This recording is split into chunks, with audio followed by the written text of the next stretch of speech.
Hey, YouTubers.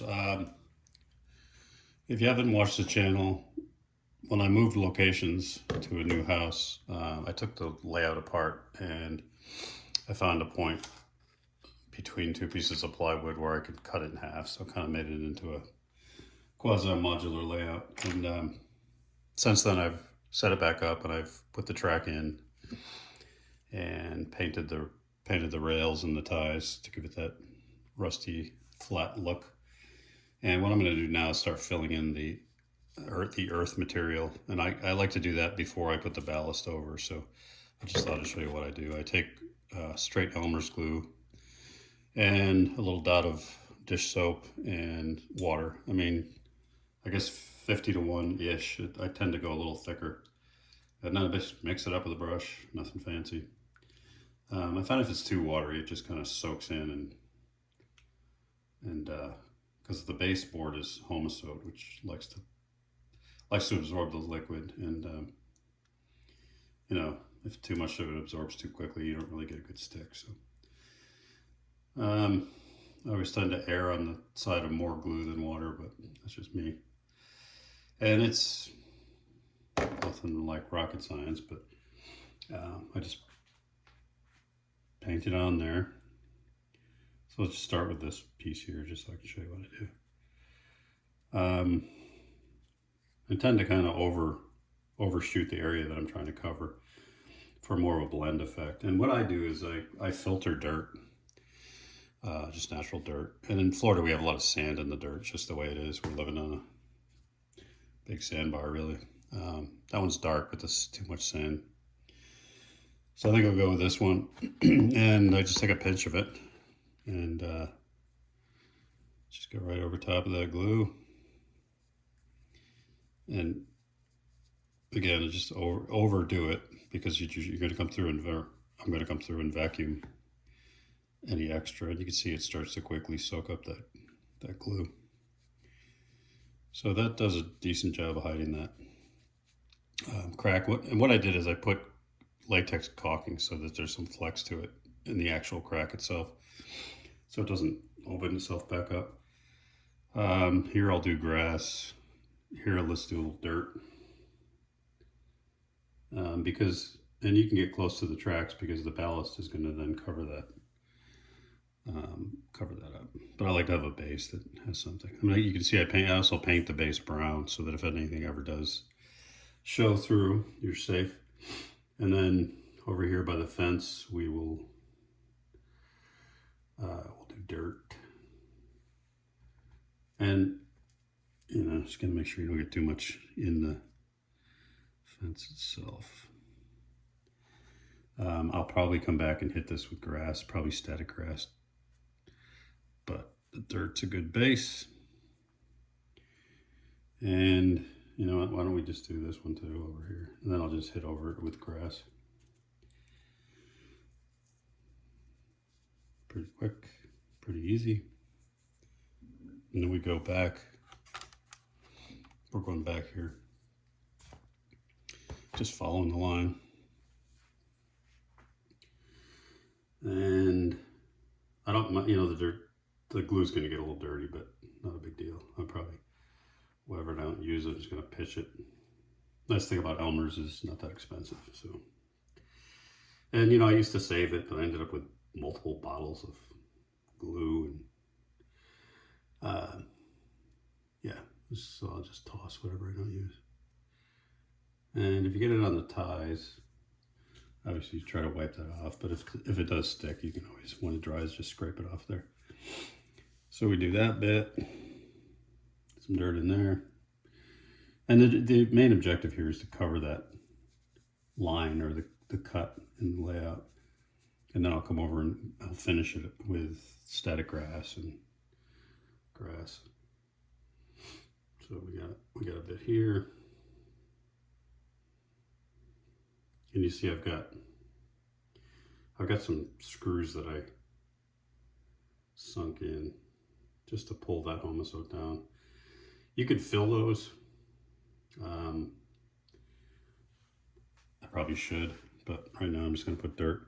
You can fill them with like a joint compound or spackling, whatever. You know, sometimes I just leave them and cover them with dirt because it gives the illusion that there's some depressions in the ground, which is natural. Not everything's flat. And you could always come back and put a little piece of foam bush in there, foliage.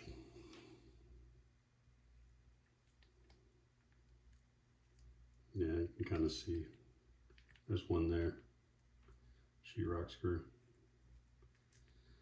You know, whenever you cut a layout, you gotta, at the edges, you want to really pull down that baseboard so that it's even on both sides.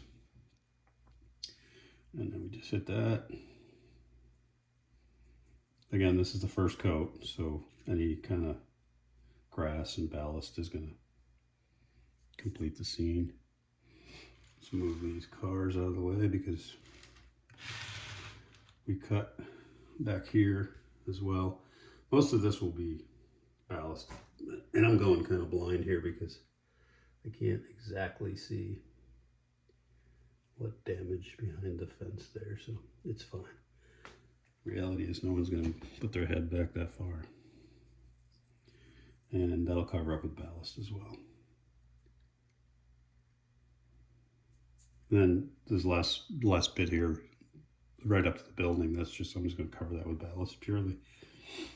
So yeah, it already starts to look like it's disappearing, and then once the ballast is in, you won't notice these new pieces of track.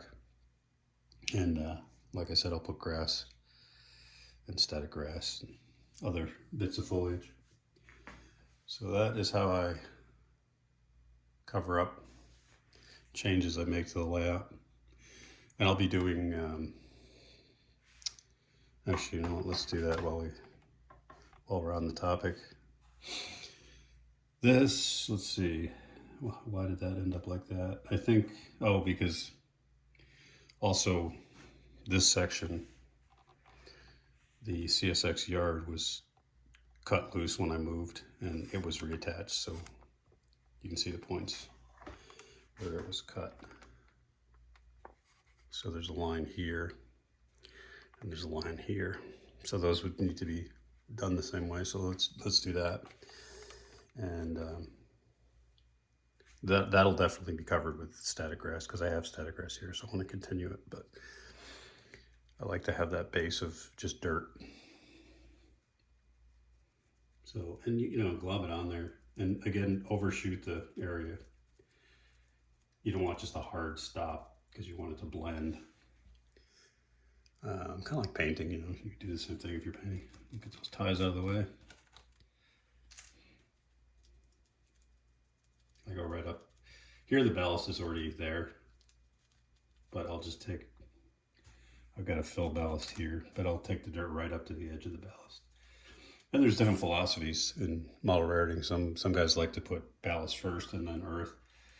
I like to put the earth down first and then the ballast and have it spill over a bit, but you know, in real life, it's not uncommon for the grass and the dirt to be up, encroaching the edges of the ballast. It just depends on geography and age of the railroad and so forth. No right way. All right, so take that dirting in to pinch this sifted dirt. What I do when I sift, I'll just go outside, get dirt, sift it, and then I bake it for, I don't know, like 30 minutes. I do that because it dries it out, but also, honestly, I mean, there are things in dirt, bacteria, fungus, crap I don't want to be breathing in.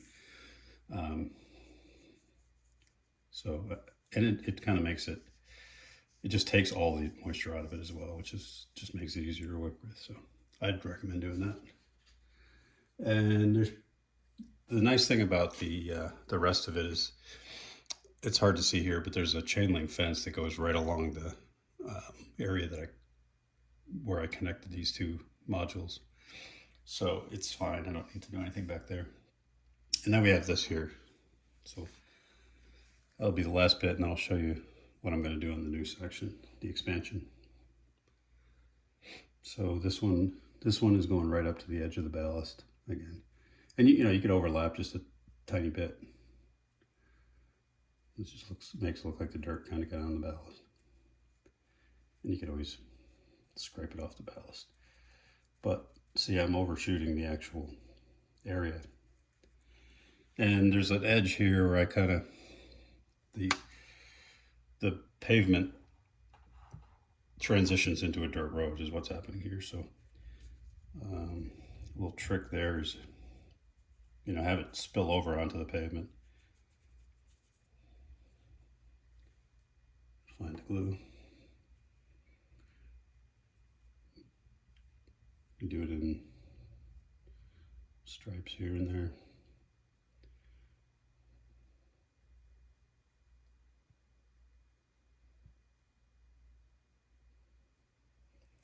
Okay. And you can always adjust, fine tune. And you won't see the effect of that until you take the vacuum and take off all the extra, but you don't want the pavement just to stop and turn into dirt, so it's good to have them kind of blend into each other. And you can take a razor and chip off the ends of the pavement to make it look like it's kind of crumbled, which I'll probably do. So there's that. When it dries, you'll get a more even look. So that's pretty much it. Next would be ballast on these tracks here. You can see the line still where it was rejoined. And then the other piece I'm going to do earth is this whole section here. I just need to sort out where the structures are going to be. And I'll tend to just do, we have to think through it. So there's going to be a lot of gravel here. Gravel lot on this side, gravel lot on that side, but along the edges will be dirt. So I'll probably put the dirt pretty much in most of the area, and then the gravel will go over that and spill over the edge of the dirt. And this will be a road, so that'll have to be joint compound, maybe some of that crackle paste and grass in some other areas. So I'll do a video on that once I get started, but just want to show you how you do that. Hopefully that was helpful. That's it for today. Cheers.